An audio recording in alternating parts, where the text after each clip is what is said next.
Hey, hello everyone, French Vinyl coming out on another video. And yeah, I recently watched several video of my fellow colleagues of the vinyl community, and Anthony made a really interesting one.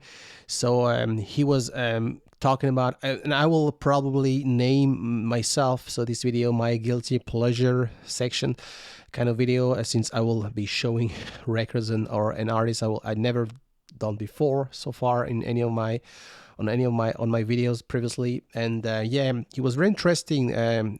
Those were the artists or albums he likes, but people wouldn't expect he does. So a really personal one, and I really like the story that went along with it. And Morten Astad from Norway, he also jumped on that thread, so I just watched his entries. So really cool. And I will say, without further ado, let's talk about my hidden section. So because we all have so sort of tags. I'm the French guy who likes to talk about progressive music, classic rock in a way, but this is not everything. If you scratch the surface, and you will scratch the surface, I think.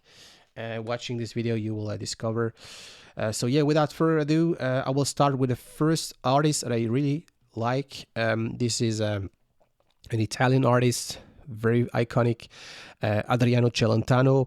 Really love not everything he what he did in the past, because his career span over 6 decades. He's the one who introduces rock and roll in Italy, when as an actor, when very politics, and even if on his songs, for instance, Il ragazzo della via Gluck, for instance, talked about all this transformation that the Italian society went through in the 60s, the rural urban migration. People flew the poor countryside, typically the southern part of Italy, when work up to north Milano. So his family is originally from the southern part. He was born in Milano in Via Gluck, so it's the name of the street. And yeah, it's a really very important artist, not only famous in Italy, in France, in Germany. Italian people went to migrate all over the world. So Adriano Celentano, if you never heard about this artist, I'm probably sure you heard that song Azzurro, if you were born 20 years ago. So yeah, the next one is something quite different. This is it's a band from Germany. It's not a mainstream band. It's a hip hop band, Plan 58. Main concept. This is a band from Munich. Not mainstream, as I said, like Digitomic. If you remember about Digitomic, if you're in Germany, this is something really underground, I would say. They were from Munich, and it's like a collection of songs. You have how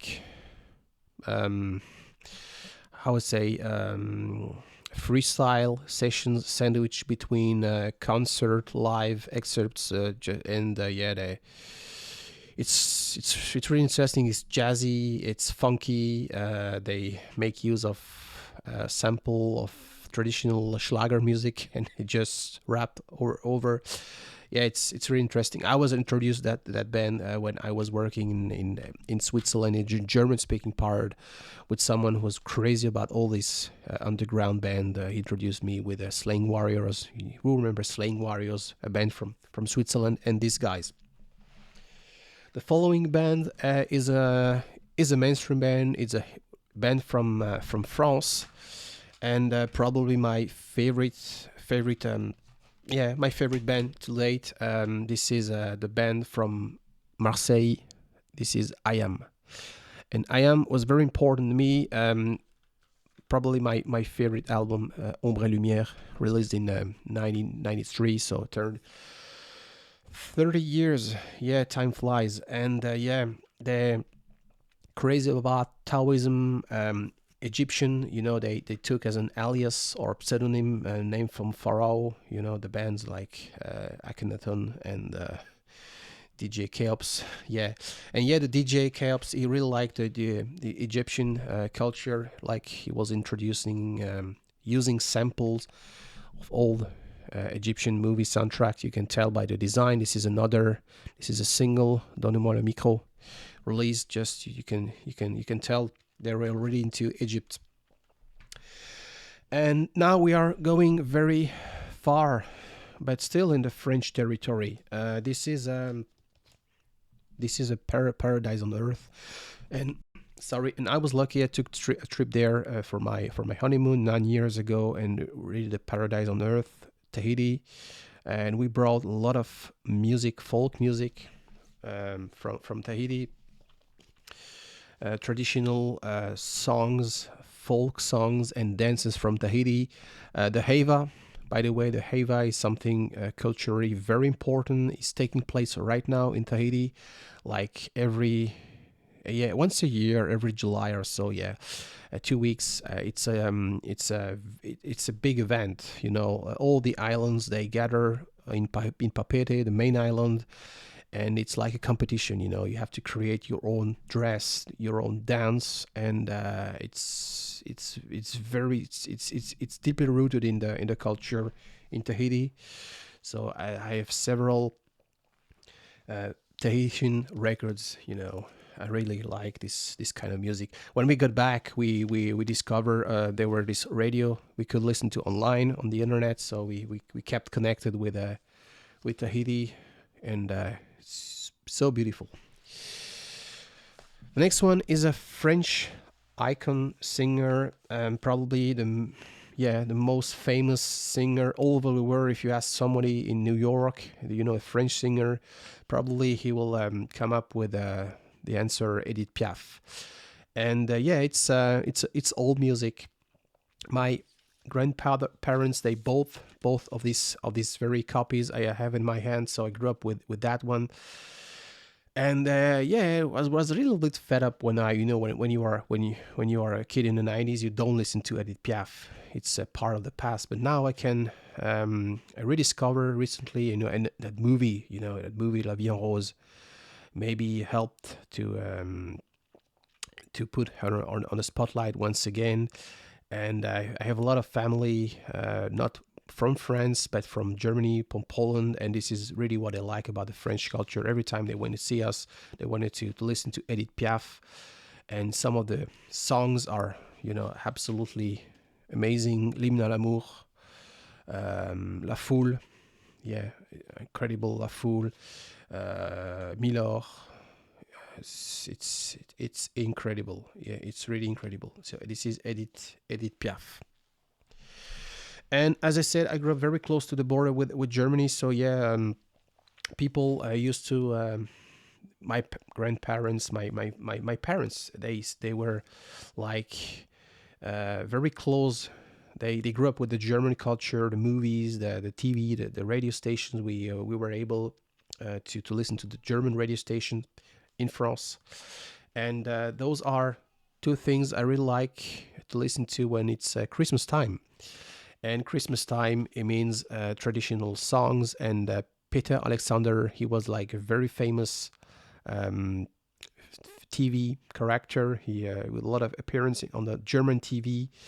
And yeah, those are something I listen to like every Christmas with my wife. It reminds us when we were a kid, waiting for to receive our presents with our grandparents who were watching the German TV. So yeah. Another band from Germany, but quite different. This is another record I grew up with. This is a Boney M. This is a Nightlife to Venus. My mother bought that record. And I was crazy about disco when I was 14 years old. Disco was a big thing in Germany. They had this great program named Disco in the ARD, first German channel. Very popular genre in the late 70s in Germany. And yeah, I listened to that record like a zillion times. This is not something I can argue. Technically, it's great, but it's. I told you my guilty pleasure section is on its way. Now something quite different. This is a Concert Saint-Preux. This is not very sexy, not very attractive. If you, but I grew up listening to that song, and for some reason, those song was played mainly the first concerto pour une voix, concerto for one voice or a single voice, by Daniele Licari.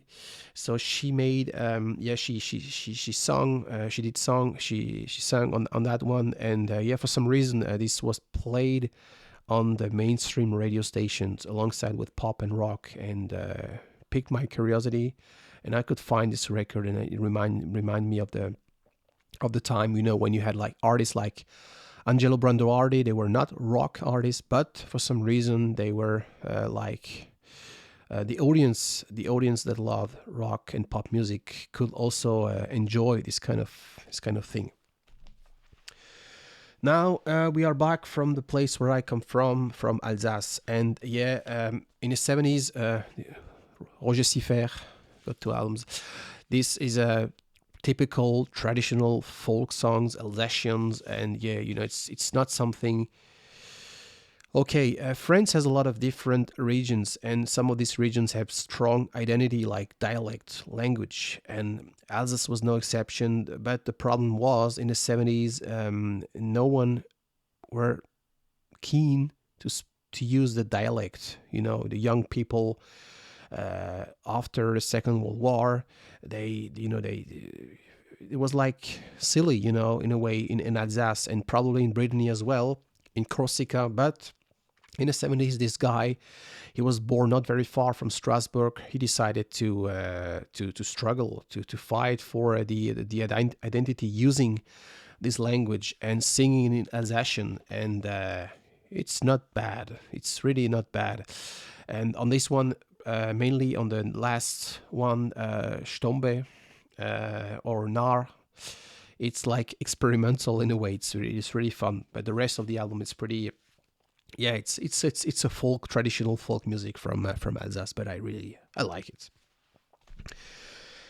Now we are going to Italy, and I often talk behind the scene, not on my channel, that I do like Italo disco or Eurodance as they name it. And Italy produced so many Italo disco things in the 80s. Was in a way like mass production, so not everything is like high level, but this one particular I really like.